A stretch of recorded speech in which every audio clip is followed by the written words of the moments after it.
Rod, how you doing today? I'm doing well. How are you, Ben? Man, two quick ones for you. First of all, it's going to be really cold on Saturday night. Don't know if you saw the forecast yet, but what's it like for you? What are these cold weather games like for you as a coach compared to a player? You're a little more comfortable as a coach. You know, you have a big hefty jacket on and a bunch of you know heat packs in your pocket. So it's a little easier as a coach. I would say this. You know, we always practice outside no matter the weather. Anyway, we rarely use the bubble. So I would also say the guys are pretty much used to it as well. So it's not that bad for us as coaches. I layer up. And I wanted to ask you about Josh Allen. His career arc is well known. You know, he kind of struggled his first 2 years, as the young quarterbacks do, and then the last 2 years he's been phenomenal. You guys have kind of seen him throughout that. What are your impressions of just like the development you've seen of him and the way he's been playing this year? Yeah, he's definitely grown tremendously. He's a guy who can, you know, we've known for a long time. He's always had a big arm. I would say that the biggest development that I've seen is just his overall decision making. He's able to make all the throws. Oh, sorry, but at the same time, he's making smarter plays, and then he also is dangerous with his feet. So definitely a great player. Definitely a challenge for all the guys on the field. All right, I appreciate you, Jerod. Thanks, Ben. And next question, George Bilecki, please. Hey, Jerod, how you doing today, man? I'm doing well. How are you, George? Doing well. Thanks for the time. Obviously, no surprise, your name came up again during this coaching hiring cycle. Will you be taking that interview even as you guys are preparing for the Bills this Saturday? Right now, you know, all my focus is on the Buffalo Bills. I'll absolutely take the interview, but right now, like, it's all about the Bills. And so I'll go to Saturday, then actually ask you a question about the Saturday. For you guys, when you look back, you played them twice. What do you see from your standpoint, from your linebackers, from your defense? How do you kind of limit, how do you handle this Bills offense this time? As last time you guys played, it was really difficult for the defense to get off the field. Yeah, last time we played these guys, they had a great game plan. They were very patient. They did a bunch of different things to us. The first time we played them, it was kind of unusual circumstances with the weather. We'll see what happens this time around, but obviously, these are two different teams, and what happened in the past. I mean, obviously, you look at those games, but this is a game in itself, you know, and we'll see how it plays out. And finally, a quick one, Jerod. You've seen successful teams in the playoffs in the past. Obviously, does this team, remind you of any of the teams you've played on, or any teams that you've been a part of as a coach for having the right pieces to make a playoff run? You know, honestly, I don't really get into comparing teams. Every team has its own unique structure, own unique identity, and this team is no different.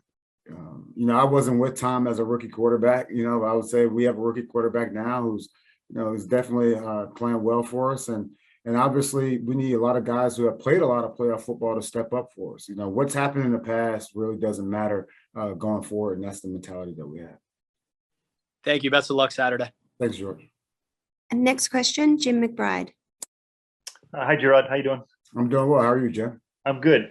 So this is probably going to sound like a silly question, but is being a head coach one of your goals in your career?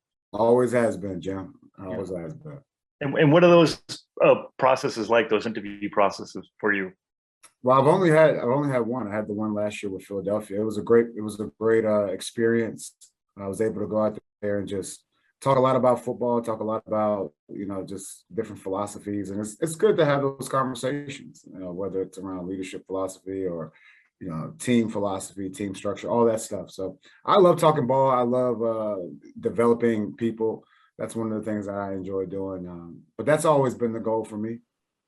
Great. Thanks. And just one quick one on Saturday, kind of building off the Josh Allen thing. What are kind of the point of emphasis is when you're going against a guy that is so mobile and can kind of break containment and break the edge for you guys? I know it sounds cliche, Jim, but we always say, everyone has to do their job, and the play isn't over until the whistle blows, especially with a guy like Josh Allen who can extend so many plays, so many different ways. They have quarterback design runs, and then they have plays where he just goes out there and improvises. So he's definitely a difficult player to play against. And I would say, at the end of the day, it's not just Josh Allen. They have a bunch of weapons on that team that we just have to do a good job holding up against. So it's going to be a big challenge for us. Thanks, Jerod. Thanks, Jim. And next question, Karen Garigian.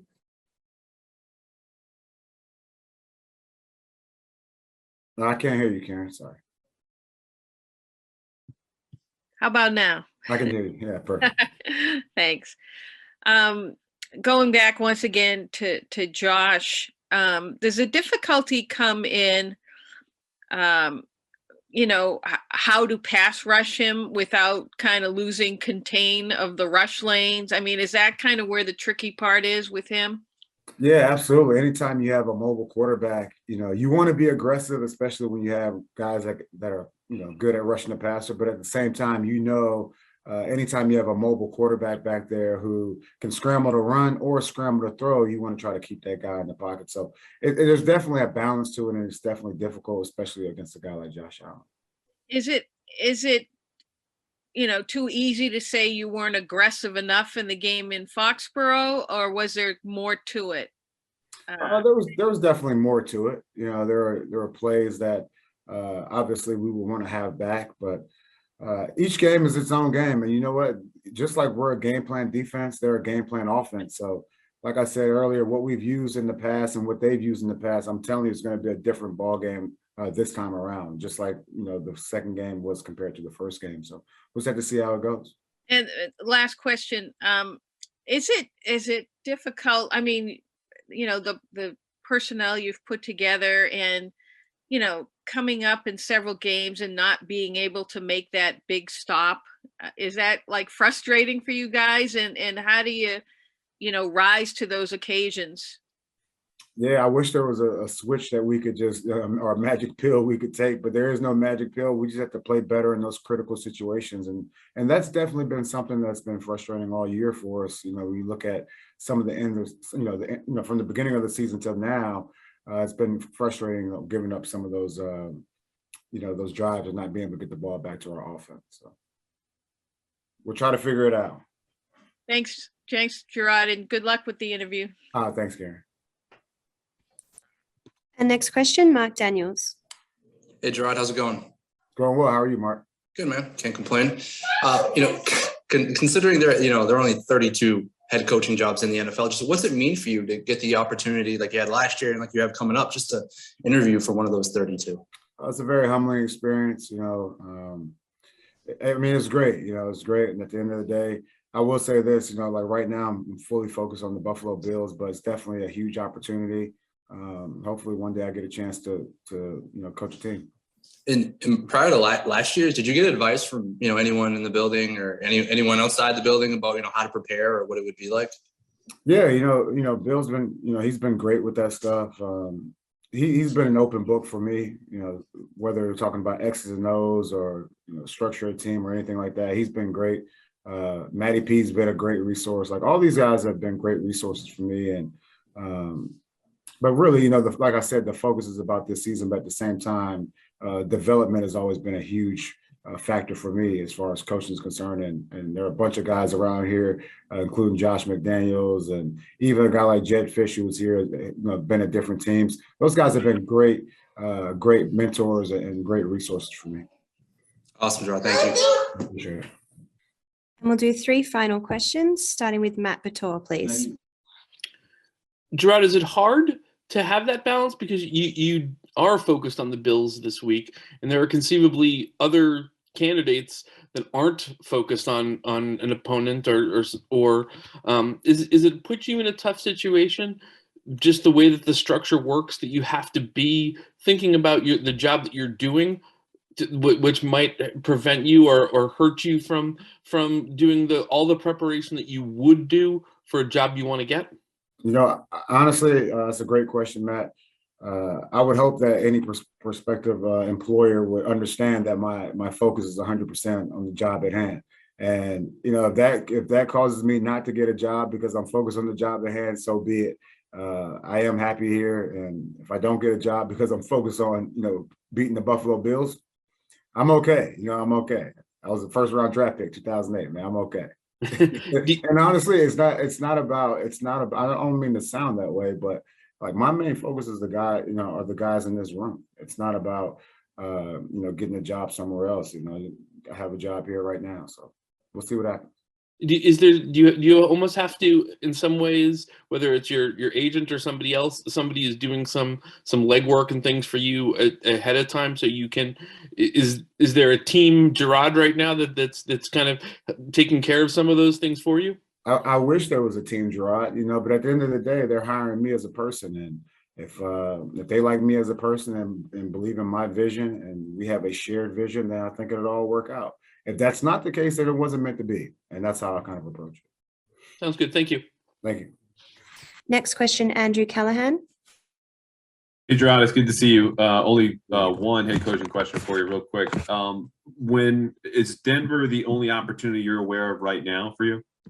Yeah, so far, that's all I'm aware of right now. Yeah. Okay, thank you. And then I know you've never game planned against Josh McDaniels, but you obviously are familiar with the offense. I'm just wondering, from your perspective as a defensive coach, how would you describe just the way your offense goes about attacking other defenses? We hear game plan offense and the way they stress defenses and pass coverage, but specifically the passing game. How would you describe what they do really well? Andrew, if I answered that question, look, first of all, we've game planned against these guys all training. If I answered that question, I don't even belong in front of you guys. I'm not answering that question, Andrew. That is a tough question. That is a very tough question. It's a fair question. I absolutely 100% appreciate the question. But we're keeping, how we keep our stuff close to the vest. Oh, I'm not looking for the playbook. You guys speak in platitudes. I will say this: Josh and the staff, they do a great job just changing up every week. And I know that's probably not what you want to hear, but they do.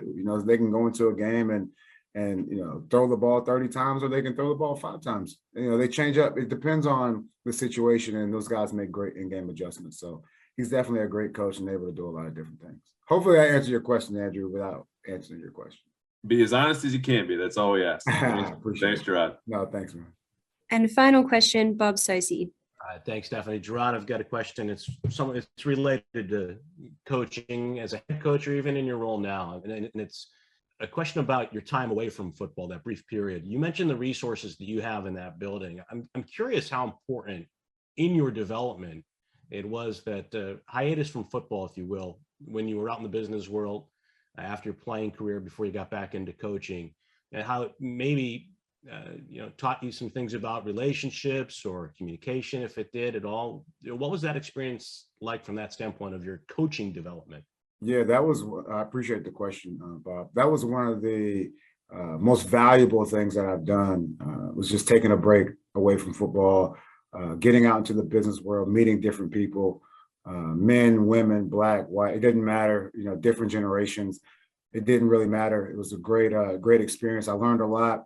Being able to walk into a building and build rapport with people, definitely something that I learned in that world. And I talked about all the mentors and all the resources that I have in sports, but also on the business side, those guys have taught me a lot. Whether you're talking about Larry Renfro or Andy Spellman, Larry was the CEO of Optum at the time, and he offered a lot of advice. Mike Mateo was my manager there. I learned a lot of different things that I still apply now to football. So I always try to drop some of those nuggets on the guys as well. It's pretty cool. It's pretty cool to kind of mesh the two together.